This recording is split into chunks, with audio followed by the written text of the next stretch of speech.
We're on Daf Lamed Beis Amud Aleph again. We're focusing on the Gemora right after the Mishnah, where the Gemora is trying to find the author of our Mishnah. Who could be the author of our Mishnah? Because our Mishnah has something a bit controversial, which we see later, that there's a machlokas tanaim about such objects, where it was made out of clay and is still moist and wet, hasn't been put in the kiln to dry out and get firm and hard, so it's still moist and wet. Would you call that a finished product or not? The Mishnah seems to call it a finished product. What's the proof? Because the Mishnah says, don't do it because it's called a kli. The Mishnah is clearly saying that if you do this on Yom Tov, you will have transgressed Yom Tov because you've made a kli. Yep. So the Mishnah is saying unequivocally, this is called making a kli. This making something that is only at this point a wet, kind of disgusting glob of clay, it's still called a kli. That's called making a kli. And that's why the Mishnah says it's usher, because you made a kli. To which the Gemora basically asks, who in the world would hold that? Who in the world would hold that this piece of clay that all I did was hollow it out a bit, but it has still a lot of wet and moisture and it's like not firm at all? Who would call that a kli? Who would say the words in the Mishnah that don't do it because it's called a kli? Who would call that a kli? So Rav Yosef says he believes our Mishnah could be authored by Rabbi Meir. And we're going to see in a minute where Rabbi Meir spoke out his shita. But he is one that clearly holds, according to Rav Yosef, that even before you put it in the kiln, before you heat it up and harden it up and everything like that and dry it out, it's called a kli, even right now. So if Rabbi Meir is of that opinion, which is what Rav Yosef says, that it's called a kli even at that very early stage when it hasn't yet been dried out, it's still wet and moist and icky. If Rabbi Meir would hold that way, then he could be the author of our Mishnah. That's why it says in the Mishnah, don't do this kind of kli because you just made a kli on Yom Tov. Having such a thing in your possession is called making a kli. Okay?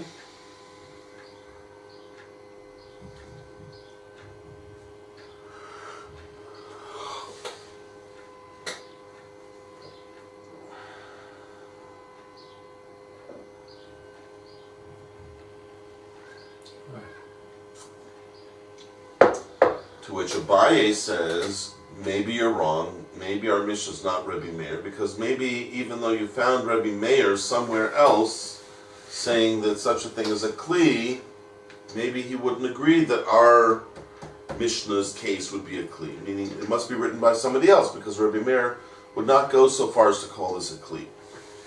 Now, when Rashi explains that statement of Abaye, or that claim of Abaye, Rashi explains it in the following way.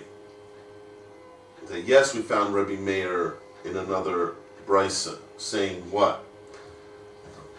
That an object that's made out of clay, even before you put it in the kiln and dry it out and harden it up, it's still called a kli. Maybe he only said it with larger kalim, where they at least have a function when they're wet. They could hold other objects. Whereas our case is a little tiny kosit, what they call in Hebrew today a kosit, a small tiny little kos, small tiny little receptacle for holding the shemen, for holding the wick, like we have on Hanukkah. So Abaye wants to say, when that's still wet, maybe Rabbi Meir would never call that a kli. Maybe he'd only call a kli regular kalim that are still wet, that are still moist, that the clay is still moist. So you have no real proof, says Abaye, that our Mishnah was Rabbi Meir. Okay? So there's no, so Rabbi Meir is no proof that it was wet. Abaye is saying, you do not have a proof that our Mishnah is Rabbi Meir. You wanted to suggest our Mishnah is Rabbi Meir, Rav Yosef? You don't have a proof of that. Why? Because yes, we found Rabbi Meir saying that somewhere else, but you know where he said it? Where all the kelim are very big. So when they're still wet and moist, they still have a function. So you could call them a kli because they have a function. That's what we say a kli is. By definition, a kli is something that has a function. We say that by Hilchos Muksa, right? We say that all the time in Hilchos Muksa. Something has a function, it's not Muksa, because it's a kli. A kli is not supposed to be Muksa. So over here as well, if it has a function, it's a kli. And that's why it's not really a problem. And that's why it's Makabel Tuma. So that's what Abai is trying to push, this idea that over there where you found Rabbi Meir calling all these kelim which are still moist a kli, and the proof that they're a kli is because they're Makabel Tuma, and that's what it means. You can only be Makabel Tuma if you're a finished product. Why does it say it over there? Because we have a function. It serves a function. So over there, even though it's still wet, it has a function. That's what he's trying to say. And Rashi's way of explaining why over there it has more function than by us, is he wants to claim that over there it's talking about larger kalim, and over here it's talking about a small one. What is over there referring to? There's a Beitsa with Rabbi Meir and Rabbi Yeshua in it.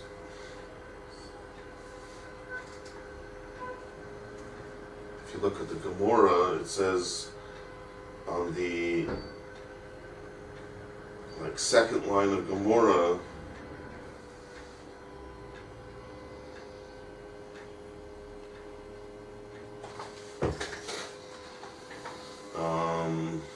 Desanya Kli Cheres Me'emasai Mekabel Tuma.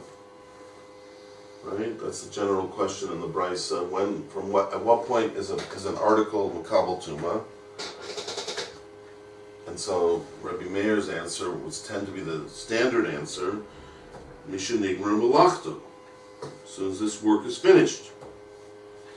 Except we see afterwards in Rabbi Yeshua that means it's not yet been put into the kiln, which makes it a funny kind of an object. Right? Other objects, if you haven't put them, I don't know, into some kind of a hot oven, they're still finished product. But with a kli cheres, it starts out as wet clay. The real way that you normally made it into a final kli is by putting it into a kivshan, into a kiln.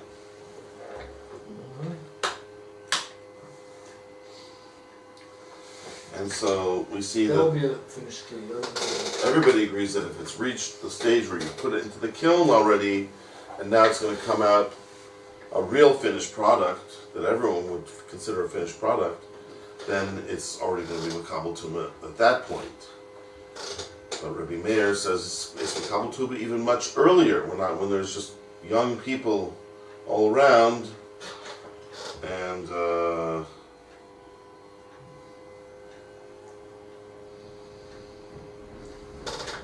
just a minute.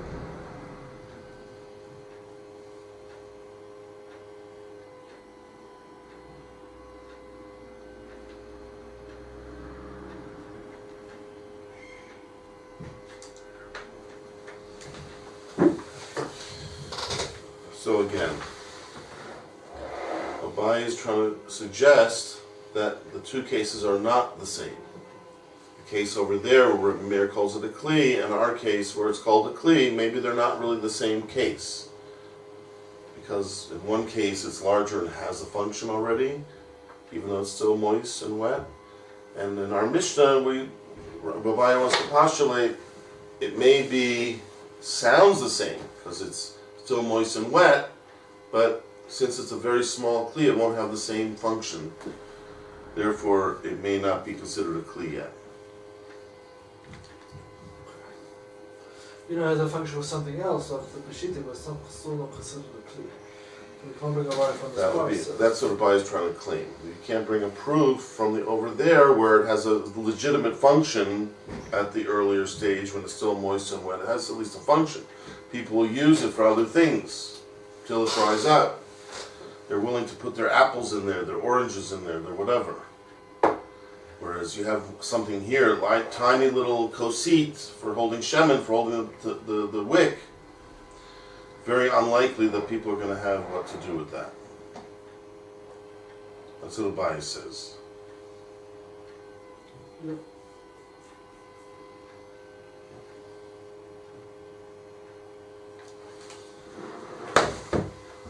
Okay? So, again, our Mishnah calls it a kli. A wet piece of clay, basically. Our Mishnah calls it a kli. Tells you don't do it, don't make it, because it's called making a kli. Says the Gemora, who? Who would call that a kli? It's still moist, still wet. Not really a finished product yet. Why is our Mishnah calling it a kli? Says Rabbi Yosef, because it's Shitas Rabbi Meir. And Rabbi Meir said that any kli that normally would put into a kiln, even before you put it into a kiln, it has a din of a kli. So it looks like we won the argument, but then Abai says that it may not be true because maybe it depends what kind of function it has at that point. Maybe the fact that over there we're talking about kalim that could be used by anybody, it would have a function. But here, where it's such a small one, Rashi says it won't really have a function, so we say in the end it has a function. Right? It has the function of these pretty things. It's pretty functional. That makes it a kli. That makes it a kli. We always say that having a function is synonymous with becoming a kli. So I guess it's still a question. If you intend to do more with it, maybe the fact that it has a function isn't enough. But that's what Rabbi Meir seems to hold. That the very fact that it has a function at this point, people will use it for other things. That's enough to give it a din of a kli. So then automatically, once it's called a kli, it'll be makabel tuma. Meaning, if a dead rat touches it, etc. Therefore it's a... What? Therefore it's a finished product. Not therefore. In other words, it's like a sign. If you see that it is makabel tuma, that is because it became a kli. Isn't that a bit of an ekimta? Saying this tiny little thing that we're talking about, not the big cups that can hold fruit, but this little thing. No, you can put a few coins in there. It's not an akimta, because according to Rashi, we already know it's small. The only question is, what can you do with it? Does it have a function? If it's a nair, it holds, it's supposed to hold a candle. Yeah, not a candle. It's supposed to hold shemen. Shemen for a candle, right? And then inside that shemen goes a wick. So that's its but again, function, right? That's what but apparently everybody agrees you wouldn't do it at that point. You would not put shemen inside of it at that point. Because it's wet and sticky. Right. That's you put coins in there. Yeah, because that doesn't matter if it gets a little grimy or whatever. Sounds like an akimta, like you're saying. Look, normally you wouldn't use this thing, but people put coins in there. It's not called an akimta because we're not saying it's talking about a special case. Yeah. What we are saying is that you didn't know that it was fit for a job. It is fit for a job, right? In other words, people would use this. People do use things like this, right? They especially coins. They don't necessarily keep them clean and put your paper clips in it on the desk. Yeah, that's right. That to me that would be a legitimate function. All we're coming to answer is does it still have a function after what happened? Or maybe there's no function anymore in any of these things. So we say, no, there is a function. Right? But it's a very small function. Right, so we're only talking about pre-kiln vessels. Huh? Pre-kiln vessels. Pre-kiln, right. So in a pre-kiln vessel, Rav Yosef looks at everything very simply. Rav Meir says there's some function it has, so therefore it is, ipso facto, it's going to be considered a kli. So you carry a lump of clay in your hand, right? That'd be okay. But you put your thumb in it, you now have a dent in it, that's a problem. I'm not sure if holding the clay itself would be okay. I hear what you're saying. It's not okay. So why? How can you even pick it up to make a kli? Why would you pick it up? I mean, I'm picking. Rashi in the Mishnah said you pick it up and then you press your you're fist into it. Right. It sounds like you pick it up first as a chunk of clay. Yeah. It seems that since it's so easy to it's so malleable, it's so easily made into a kli, it doesn't have a regular halacha muksa that it's also to pick it up. Because we know that you can so easily make it into a kli. Shalom Aleichem. Favorite people. So good to see you. Hello. Welcome back. Thank you very much. Aangenaam kennis. Aangenaam kennis. This means In Dutch means nice to know you. nice to have He's assuming you became fluent in Dutch while you were away. You want to turn the That's right. camera on, It was in please? Amsterdam. Aangenaam kennis. Expected Dutch come pouring out. Okay, so in such a kli, which is called a kli cheres, cheres means pottery. So in such a kli, which everybody agrees that in the end, most people put it in a kiln to fire it up, to dry it out, to harden it up. But what if you have not yet put it in a kiln? It's still what we would call in the formative stage, but physically it's finished. It just hasn't been put in the kiln yet. Okay?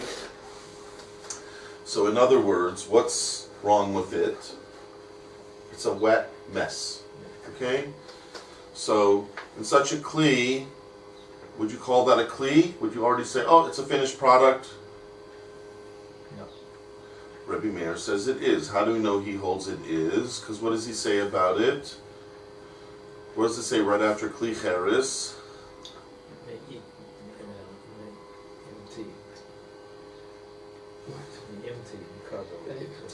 Me'ematai. From when on? Right. From when does it get to? Could it potentially be kabel tuma? The answer is The work is finished. from that time onwards. In other words, even before it goes in the kiln. And who holds that? Keep going. Divrei.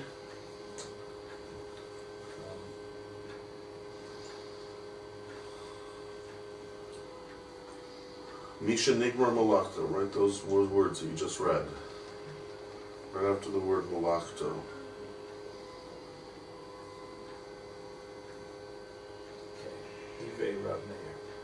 Rebbe.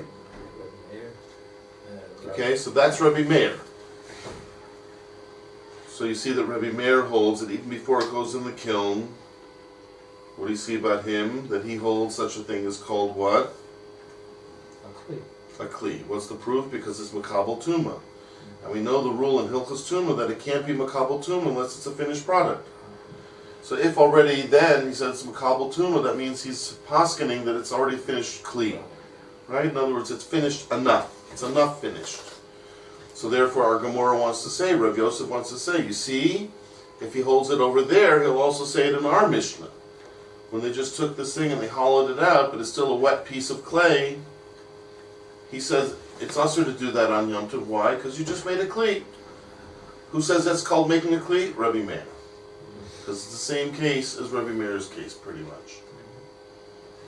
Okay, then Rebbe Yeshua there in that Beitsa about Hilchos Tuma says what?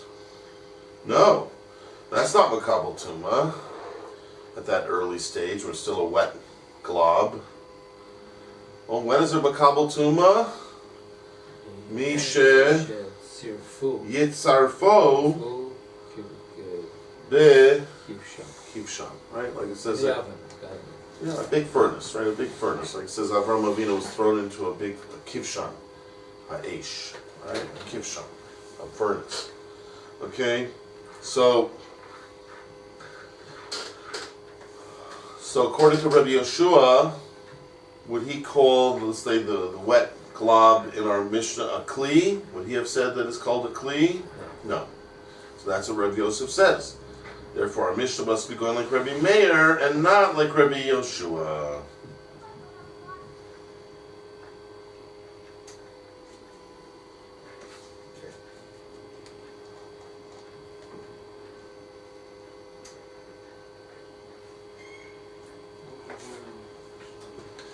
Okay, now, Abaye asks a question. Amrle Abaye.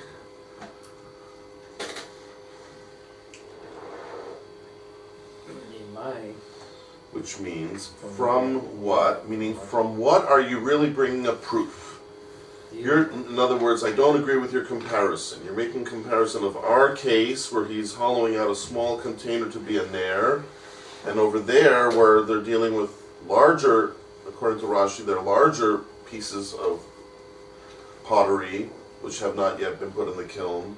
He's saying, Rabbi is saying, why? From what? Where are you drawing your comparison from? They're not comparable at all. Why? Remind me from what? From what? It usually means from what are you bringing the proof? And when you say that, you're implying you don't have a good proof. Your proof is based on a comparison, and I don't agree with your comparison. Because maybe they're not comparable. Why? Why would they not be comparable? Because Dilma, maybe Rabbi Meir Hassam, maybe over there where Rabbi Meir said it's a kli, but he only said it, Ella, he only said it, the chazi lekabule be midi. It's fitting to receive something, right? Rashi's learning because it's a slightly larger kli, like let's say a plate, a bowl, that should go in the kiln, but right now it hasn't gone in the kiln. Would you say it has a function now? Well, not the normal one that it would have later on, like let's say drinking coffee. I'm not going to do it in a wet clay cup because I'm going to get little pieces of wet clay down my throat when I'm sipping my coffee. Thanks, but no thanks. But it can do other things, right? Let's say this was not full of coffee. I could take all of this and stuff it in here, and then I've half cleaned up the office, right? That would be very handy. Why the words are come? Why do they put the words in? Because it's like saying only up until here. It's a way of limiting us. Instead of saying he holds the same thing with everything, he'd only hold it up until this point. Meaning it's a way of expressing at least the thought that it's at least possible to say that somebody's general statement is not as general as you thought. It only goes up to here. And I would switch around the order to make it a proper English sense. I would say he only said what he said over there up until a point. Right? So I would take the Hassam, the Lo Amar Hassam Ella, and then I put in the Ad Kan. Right? I would say over there where he said it's a Kli, you know, that was only right up until the point where it could still be makabel things and people will still use it, let's say, what we call B'shasa B'chak. Right? If I don't have anything else to put these in, I'm going to put it in a wet cup, right? Wet clay cup. But that's only over there where Rashi learns where they're slightly larger kalim, they could have this side function that could be used even when they're wet. But over here, we're talking about a nair. A nair is this tiny little shot glass thing that when it's really dry and functional, it holds shemen very nicely, enough shemen for maybe a few hours. But when it's wet, and it's still this wet, globby clay, I'm not going to use it for that. As we said, you don't put oil in there. So what are you going to use it for? Then that's what the Gemora is trying to say. That's what the Gemora is trying to say, that only over there would Rabbi Meir call it a kli. Why? Because it's at least chazi lekavuli be'midi. It's at least fitting to hold something in it. Maybe not the original thing that it's made for, but at least something. As we say in Yiddish, epis. That's the best word. You can't ever do better than Yiddish. Feel bad for the Sephardi. I have Ladino. When's the last time you heard a Sephardi use Ladino? Used to teach Gemora in Yiddish. That was the usual language. I hear upstairs, there's one of the Rebbeim upstairs, Reb Moshe, my Rosh Shapiro's son, teaches in Yiddish a lot of times. I suppose that was special Yiddish. Well, I think for English speakers, to explain it properly in English also has a geshmak. Anyhow, okay, so that's what Abai is trying to push, right? This is what's called a dechia. A dechia means I don't have to prove what I'm saying is true. I just have to say it's plausible that I'm allowed to push away your proof by saying they're not comparable. I don't have to prove that what I'm saying is true. As long as it's plausible, it's possible even, then your proof is not a good proof, because your proof should be airtight. My pushing away your proof doesn't have to be airtight. That's the way it works in Gemora at least. So by saying, look, perhaps Rabbi Meir over there only continued to call it a kli, even in its wet, globby stage, because at least serve some function. They can contain some objects without ruining them. But over here, it's this tiny little thing. Rosh, that's how Rosh is. Over here, it's a tiny little thing. What are you going to do with it? You're not going to put an apple in there. I couldn't fit that in a little co-seat. So what am I going to do with it? It's not till you put it in the kiln. No, that's the point. You would not put anything liquid in. Rashi says that much later in regards to another point in the Gemora. You wouldn't put liquid in there because when you put liquid in something that's already wet, and it starts to dissolve it. I mean, instead of the pure thing that you wanted to be in there, it's going to start to have little bits of clay in it, mixed in. And basically, not only will the liquid that absorbed all that clay be kind of icky, but also the clay itself now has been eroded to some extent or other by that liquid which dissolved it. So you basically messed everything up. So people usually don't do that. But they could put solid objects in there, because solid objects got a little bit of clay on it. So, throw it in the cookie jar. It would be spoiled. It would be spoiled. Misspoiled? It would be spoiled. It would be spoiled. If you put oil in. Yeah. That was much better. That was much better. That was much better. Takes a scientific mind to figure that out. It's not scientific, it's stupid. It's okay. It's okay. I'm finally catching up to you. Okay, now, the point being, Abaye is just pushing off Rav Yosef's proof, and now Rav Yosef, the ball is in his court. Can he now support his original theory properly and explain that even here, Rav Meir would say it has a bit of a function? Does it have a bit of a function over here as well? So he answers yes. Again, Aval Hacha, this is still part of the Kasha, says Abaye at the end of the line, Aval Hacha,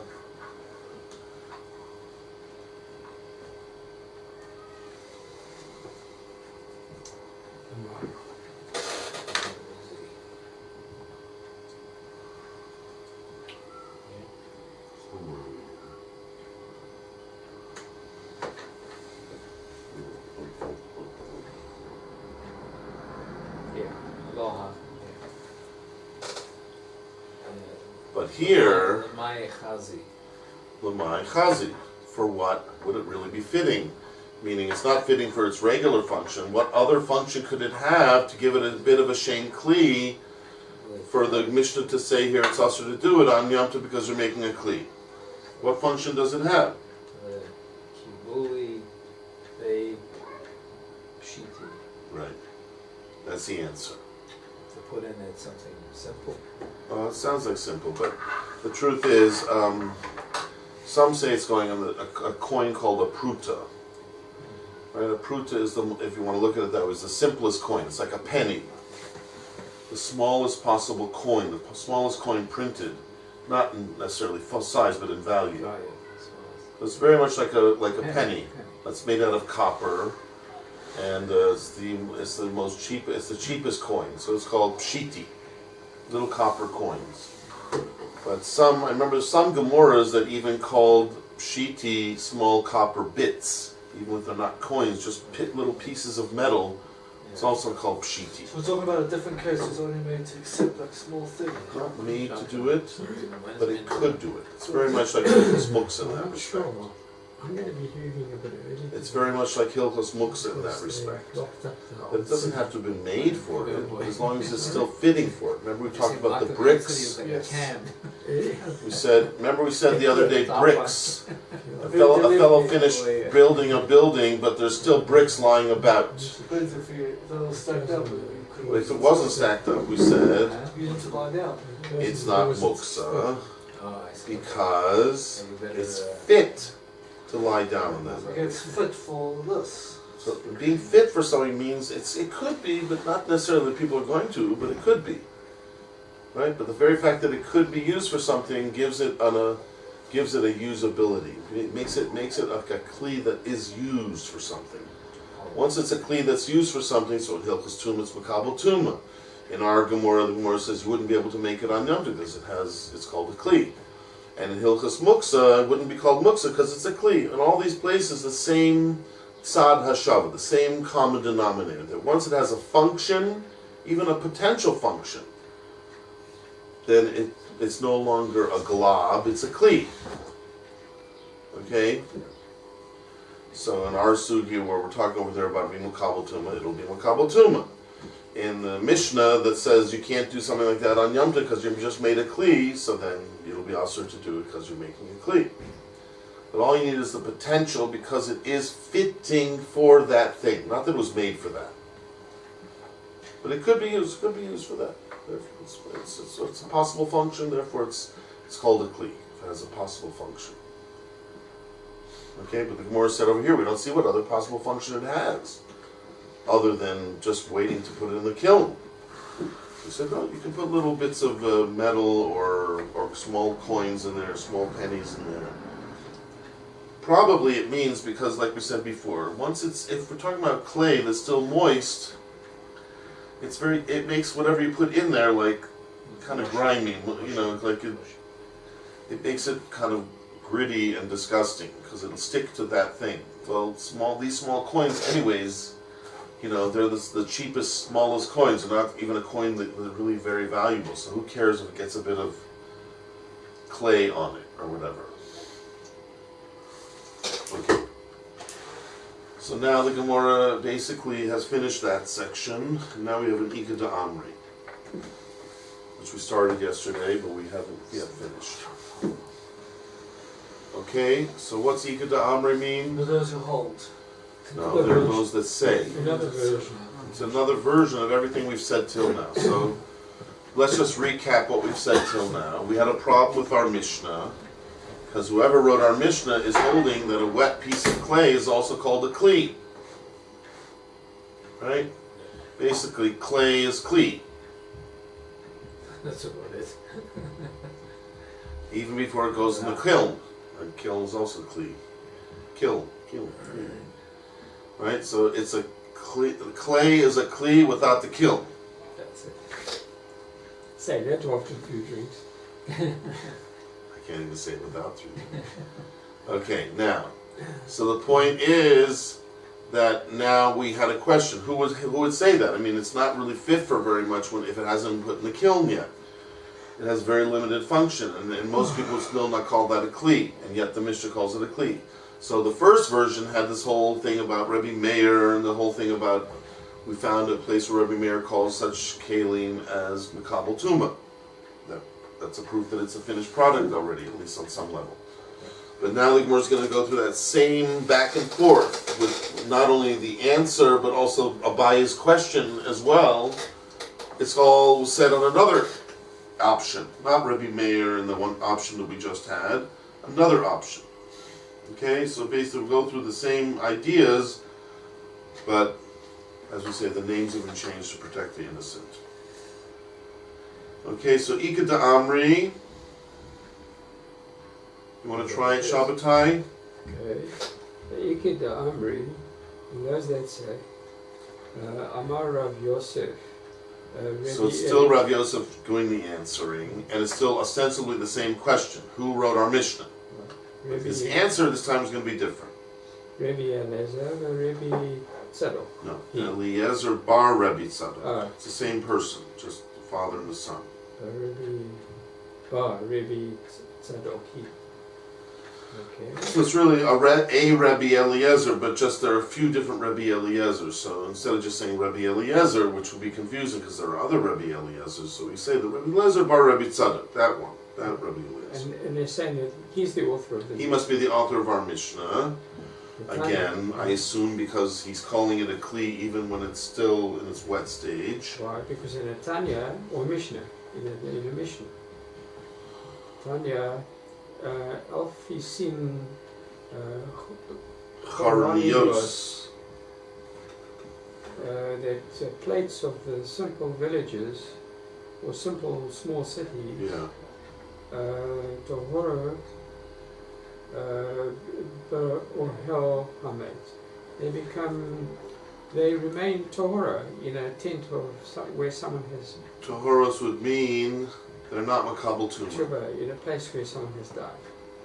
Or it should have been makabel tuma. Right. And even The Tamei, no, and this is a new halakha. The Tameos, well, the Tameos, they are makabel tuma. Imashah, Masa, Masa. Masa Hazav. Oh, I see. And when they're carried by someone who has Zav. Right. Now, Masa would imply carrying, as you said, because, for example, like a big truck that carries a lot of stuff is called a masa'it. Yeah. But the truth of the matter is, in this halacha of Hilchas Masa, Tumas Masa, it's a little bit more complicated than that, because even if you just cause something to go up, right? Even if you didn't directly pick it up, but your action caused it to go up, right? The easiest case being a seesaw, right? If I go down on one end of a seesaw, you go up on the other end, right? Unless, one person's much heavier than the other, but normally that's how it works. And yet, I didn't touch you, I didn't even try to lift you, but my action had that result. So that would be called, if I, let's say, was tamei, and I went down on the one side and lifted you up on the other side, you would become tamei. That type of tuma called tumas masa, which means it doesn't affect everything, it affects certain things, and it doesn't happen all the time. So let's just say it's a certain limited type of tuma, but it is a type of tuma. So Shabbatai wasn't entirely wrong. It definitely would happen if you lifted something up. But what's funny is that usually when you lift something up, you touch it as well. So this is not, that's called tumas mago, by the way. Tumas what? Maga. Maga means touching. Right? Okay.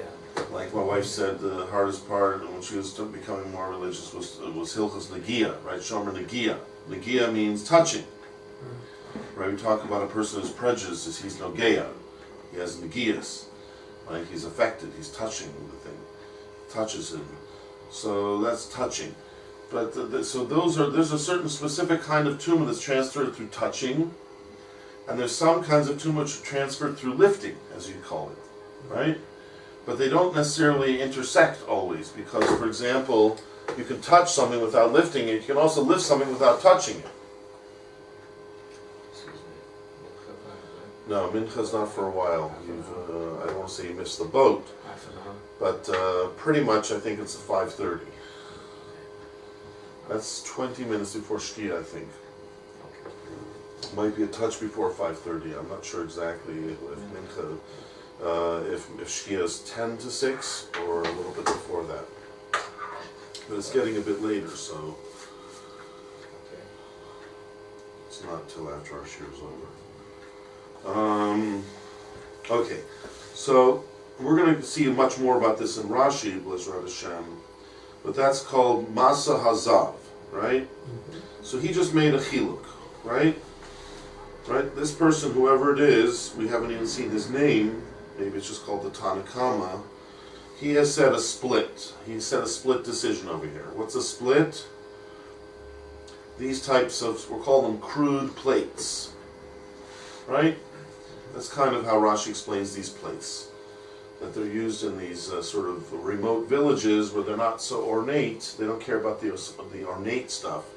So they haven't really been fully finished, fully designed, fully ornated, or fully whatever you call it, decorated. So, are they makabel tuma or not? So the Tanakama says, in an ohel amaze, what? Taharos. They remain pure. They remain tahor. Right? In other words, even if there's a mace in there, but it won't. If this kli will not be affected. Let's say if this kli was holding something that was, you have to make sure it doesn't become tamei. It would not become tamei. It's like Abba, right? It's like first degree tumor, right? If you want to go through that, we have to do it properly. A dead body is called aviavos. Where is Zahav? Where is Zav? A zav is an av. What's an av? A zav is an av. Oh, No, a dead body is an aviavos. It's higher than an av. If a dead body touches something, that person, let's say I touch a dead body, I'm now an avatuma. Right. So a tame mace, I who am a tame mace, if I touched a dead person, I'm tame mace. I'm a tame mace. I'm tame from being touching a mace. So I'm an avatuma. Okay? So it would be a zav is an avatuma. Right? Not every zav, by the way. Zav gedola. You saw 3 times or whatever. Not every zav is So he's not going down a step, so to speak. no, let's not discuss the steps so much as just the question. This is a kli that can, in a certain sphere, be makabel tuma, but in a certain sphere, it's not makabel tuma. It's kind of a gray area. For some reason, Rashi will have to explain why you split the ticket like that. Why, if you're going to call it a kli, call it a kli. Don't just say it's a kli here, it's not a kli there. That doesn't quite make sense. But we're going to see Rashi will hopefully give it a meaning why in an Ohel HaMeis it's not called a kli. It remains tahor. But regarding a zav, if a zav, let's say, picked it up, or, like we said, caused it to go up in some way, which, by the way, could be just on a regular bench. Like those benches that are wobbly. When you sit down on one end, you see the guy go like that at the other end. That's enough. That's enough. That's enough. He went up a touch. Not just a real seesaw that's like, very high up. Even a touch more. So it can happen in a lot of ways, once you think about it. Okay, now, so that's a bit of a anomaly. That's a bit of a paradox here. What's alfisin An chorinius? ilfas is a plate. Plate. Chorinius are clay, right? No, Rashi says it's basically ones that are people who live more in the rural areas. Rural. Pottery. Excuse me? Pottery. You know what rural means? Yeah, palm. Outlying regions, okay? Not proper cities. Rashi actually compares a regular city out in the boondocks to a metropolis. So alfisin So are I think in plates. our vernacular we call one a town and one a city. So you have village, town, and city. A village is a kafar. That's much smaller. Then you have a town, which I think Rashi would call an ear out in the boondocks. We call that a town. And then you have a metropolis, a real city, like New York City or something like that, or even Yerusahlyim, where they have many streets and so on and so forth. Usually a wall as well. I'm going to have to be rude and... Okay. I'm sorry. Okay, no problem. I apologize. You guys want to come with? Yeah. Or- No, I'm gonna get a bus. It's fine, thank you. Right. I'll continue. Alright, so, if, I'll just see how it works out today. Maybe tomorrow we can leave it. But Yeah, maybe we'll see you have more time. There's a music shop in the old city, so they're closing exactly 6 days. They won't Don't get him. So I want to, He's afraid with the traffic, as was and yesterday. there's tremendous traffic up at the I top. know. But, The traffic. If you want to ride with him, The you can marathon go with him if you want. Ridiculous. Except he's not going his normal No, way. no, It won't that's a necessarily help problem. you. yeah, Okay, it's all right. So, I Do don't want to what miss, you- do I don't what want to you miss the music Do your show. So, thing. That's the real truth. yeah, this is Finally admitted to me doing the choice. catch the tune. Okay. Alright, that's right. All right. Thank you Do a little very bit of much. learning Appreciate it. to get there earlier. Sorry? Do a little bit of learning so you can keep up a When bit. I get there early, I have to clean the dishes. Yeah. Well, is it an ilfas horny? All right, then you have what to learn about it. Okay. It's really tunes. Okay, so now let's remember in this version, Rav Yosef is claiming But, that Rabbi Eliezer, that our Mishnah is written by Rabbi Eliezer bar Rav Tzadok. So the first opinion is not really our opinion that we're looking for. The next one, Rabbi Eliezer bar Rav Tzadok Omer. You want to try it, Shirley? Yeah. Rabbi Eliezer bar Rav Tzadok Omer. It was over Tzadok Omer. After Horus, the Masa Zov. Right.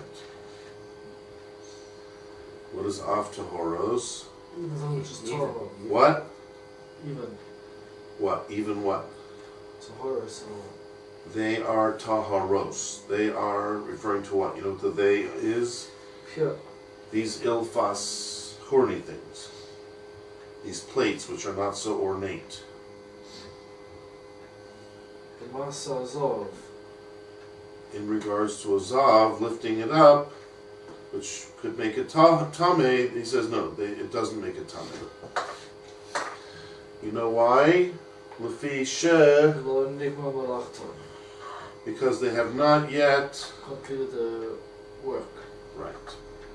So we have to see in Rashi what's wrong with these horny things. Why are they considered they know when to finish their work? Okay? Okay, let's see the Rashis now. Rashi is the first wide line, really. Ikadama Rav Yosef. Okay, he's going to read, want to read? Just a second. Jack, you want to read? Yeah, Ika the Amri, Amar Rav Yosef. Matni, Mitznitin, our Mishnah, Nisim, Katni, that we learned, Chitat, Aner. hollowing out the nair and hollowing out the clay. Nanahu. It is a mana. It is a. You know what mana means in Aramaic? It's a measure, no? No. Mana means kli. Mana is clear.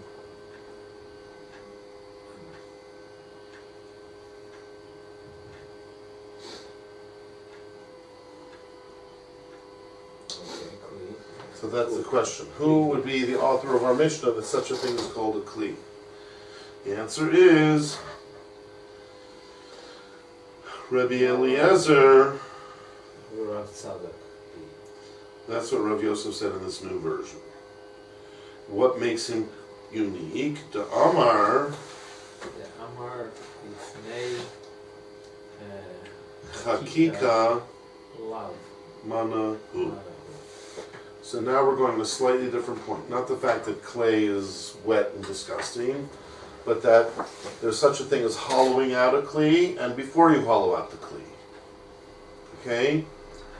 So Rashi says, you know what signifies Rabbi Eliezer bar Rabbi Tzadok in this little sugya now? Is that he holds that before you hollow out something, before you carve something out, it's not called a kli. What does Hakika mean? Hakik is Hollow carving out. something out. Hakik is to dig in something. That's why we call a statue a chok. Why is it called a chok? It's like engraved in stone. Right? A law that's always going to be there, you call it engraved in stone. Right? Sometimes you say, oh, it's not engraved in stone. Right? But that's what the act of engraving something in stone is called hakika. Because basically you're carving out. You're hollowing something out. You're carving it out. Okay, so according to, that's the main point that Rashi says we're focusing on now. Who holds that before you carve out something that's normally carved out, normally hollowed out, but you haven't yet carved it out, who says that's not called a kli? Okay, so that's Rabbi Yossi bar Rabbi Yehuda. Aval, but Rabbi Yossi bar Rabbi Yehuda holds chakika. It's the first white line in Rashi at the end. Aval Hakika Mashvei. Mashvei Le Mana. That's equal to a mana. It like equal makes it equal to, meaning it equates it to be, it establishes it to be a mana. Equating something to be means you make it into that thing. Measure. No. Again, mana is the Aramaic word for kli. Mem nun aleph. You're maybe thinking of a moneh, which is a thing which counts the money on like a cab, for example. Right. You say, please turn on the moneh so I don't think you overcharge me at the end. Yeah. That's from the word minyan, like to count something. Yeah. But this is mana with an aleph in the end, and it's not Hebrew either, it's Aramaic. So it's good to keep, and sometimes you really have to keep the languages separate. Here with an aleph on the end, it's a big sign that it's Aramaic. Right? Not only we know there are words like Abba and Ima that ends with an aleph in the end that we know it's Aramaic, but I think it's easier if you think of the aleph as a sign that it's Aramaic, because the word Aramaic starts with an aleph. It's kind of like waving a flag. I'm an Aramaic word. Good to know. If you look at the Akdamus, the famous song that we sing when we take out a Sefer Torah and Shavuos, every word ends with an aleph. Yeah. Yeah, it's a poem. So it actually ends with Tuf Aleph, because they say Tuf is the end of the Aleph base, Aleph is the beginning of the Aleph base, so it signifies the Torah itself. But the truth of the matter is, most Aramaic words do end up with an Aleph. And that's a good sign that it's an Aramaic word, and it's also a reminder that it's Aramaic, because the word Aramaic starts with an Aleph as well. In any event. Okay, so Rashi says the main point in the second version of the whole thing that we're talking about now is that when you have something that could be carved out, but I guess it could be also used uncarved. It could be like a very sort of an amorphous disc or something that wasn't properly carved out to be a proper plate, let's say. So before you carve it out, would anybody call that a kli if it wasn't carved out? So we're saying Rabbi Elazar Rabbi Tzadok says no. In something that's supposed to be carved out, even to make a small, like a cavity, if you haven't done it, it's not a kli. But when you do it, it's making it into a kli. So the Gemora says that's Rabbi Yosef saying it. That's our Mishnah. That's where our Mishnah says when you hollow out even to a small extent this glob of clay, you're making it into a kli. Because now it has a certain cavity, it has a certain receptacle. And that's what Rabbi Yosef saying. It must be it's Rabbi Elazar Tzadok, because he's the one that we find elsewhere who says something that should be carved out that wasn't carved out is not yet a kli, but the very carving out of it does make it into a kli. And that's what our Mishnah seems to say. You take this clay and you just carve it out a little bit, you're not allowed to do that on Yom Tov because you're making a kli. So that's what Rashi says is the main point. Yeah, sure. We can stop if you want to get ready for a mincha. I'm going overtime here. This is like the Stanley Cup. I'm going into overtime. It's still quiet. Yeah, I'm telling you, it's getting later and later every day now.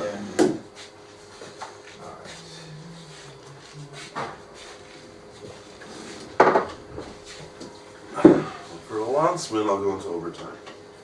Okay.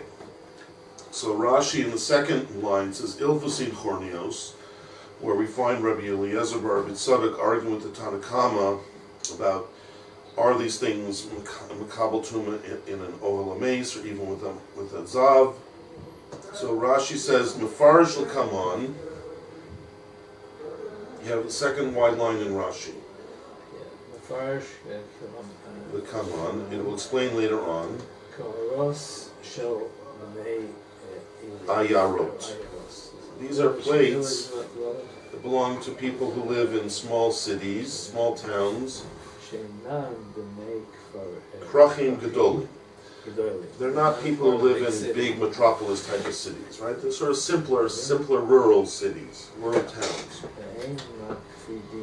They're not makbi, they don't care so much. Noim, right? They're not hung up on that their kalim should be so beautiful. Simple things are good for them as well. So therefore, Misha Nifshita HaKa'ara, as soon as the plate gets straightened out, right? Pashut means straight. So as soon as the plate gets straightened out, which I guess means you just spread out almost like a pizza, you just spread out the dough, you just spread out the ceramic. As soon as that happens, shelcheres of pottery, they'll eat on it right away. Yeah, it's a simple straight plate. A straight plate, no problem. Straight plates are good. You know, they'll eat on it what? But they will eat on it what? Basar. Yeah, you can put a nice steak on it. No problem. The ein mamtini. And they don't wait ad shetecha cake till it gets carved out, like, and you know, like our plates, if you notice, have a small dip, right, which helps keep food in it. But these people don't care about that. You know, put my steak on it. I don't care. And they will not wait till it gets carved out. V'titzaret b'kivshan. So we're still having that element is still involved. We're still talking about people who don't need to wait for it to get carved out and put into a furnace. So it's considered clean by that. Yes. Semi-soft. So it's like, I don't know how, yeah, it's like semi-soft, but now there's another point now. It's not just the softness of it or the wetness of it, which we're looking at, but the fact that it's not yet hollowed out. It's just a straight, Flat piece. boring piece of pottery, Clay. right? Of clay. So, will people use it? Again, if people use it, it makes it more of a kli. So Rashi's saying out in those outlying areas, they will use it at that point. So, but there's still tahoros ba'oil mace, right? Which is interesting. We're saying people will use it, but it's still tahor means people don't consider it a kli. That's a bit of a strange anomaly. We just said they are going to use it. So Rashi says no. The fact that it's tahor in oil mace is for a special reason. You know why in oil mace it's not yet makabel tuma? Dilagabi oil mace. Concerning the halacha of anything in a dead, when a dead body's in a house, becomes tamei. There we have a special requirement. Bo'inan, we require halachically to become makabel tuma a toch, a cavity. Yeah, toch keli. Li-kli. Li-kli cheres, right?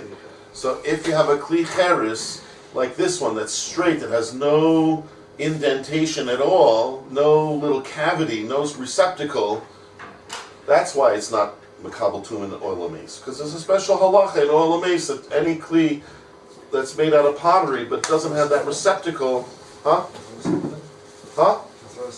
Yes, please. Is not makabel tuma, and Rashi brings a pasuk for that. Diksiv is a pasuk in Bamidbar, v'kol kli pasuach. It talks about a kli being open. So then it talks about if a kli is open, then it's makabel tuma. Mashma, that's implying yesh lo petach. It has an opening. Became l'kol tumas maga. All hilchos tumas mag is the same way, right? The idea that if you touch it, it'll become tamei only if it has a cavity. Rosh is saying, but we just didn't mention in the Beitsa, in this Beitsa, or whatever. But it's true also. But that's why it happened. It's like a loophole, literally, right? That if it doesn't have a receptacle of some sort, it's just a straight piece of pottery. That even if people use it, it's still not makabel tuma in an oil. And Rashi adds at the end even tumas maga, even if a tummy person touched it, won't become tummy, because the special pasuk telling us that it's not yet tummy. But what's more important for us is the fact that it's tummy b'masa hazav. Why? Rashi says shahazav metame kli cheres behesit. A zav, right? Someone who's had an emission of the special kind of emission that's called ziva, a clear kind of emission, not semen, and has had it, I think, 2 or 3 times, called a zav gedola. I think that's what he's talking about. He will be matama a kli cheres beheset. Heset means just moving it, right? Or like I said, like going like this. I made it move, right? I thought it was talking about masa. Here Rashi is saying heset. Heset just making it move. He said, you will make it tummy, even without a receptacle. Denafkalan b'Torah's Kohanim, it's brought out to us in this midrash called Torah's Kohanim, which is usually the midrash on Vayikra, which is funny because we're now starting Vayikra. From the pasuk, v'chol kli cheres asher yiga bo hazav. It says any kli cheres that the zav touches. So that teaches us darshinan. We learn out hasam zeh haseto. This is talking about how when he just moves it, l'kivan dimitame le heset me avroi. Since the person who moves it is making it tummy from the outside, lo boitoch. We don't need an inside. And therefore, you see, it doesn't need a receptacle. The kasavar tanakama, so the tanakama over here, who says it's matama with a zav, he holds that it's a kli inu. It's called a kli already since these villagers use it for their meat. Hoel mishtamshim bahem kamoshim. Since people will use it as is, hilkach. Therefore. Makablim tuma, but davar haroy letamon. It will be makabel tuma on anything which would make it tummy. But Rabbi Eliezer, Omer, huh? You want to go? Yeah. It's fine. Rabbi Eliezer Omer, this is Rabbi Eliezer Bar Tzadok, he says, Ein lahem shum tuma delo lav kli nina. He says, no, if you haven't hollowed it out, it's not called a kli. So even a zav won't make a tummy. And that's what Rabbi Yosef says. That's what our Mishnah is saying. That if you did do some hollowing out, you made it into a kli. But if you wouldn't have hollowed it out, then it wouldn't be a kli. So that's how he learns our Mishnah. All right, we'll stop here.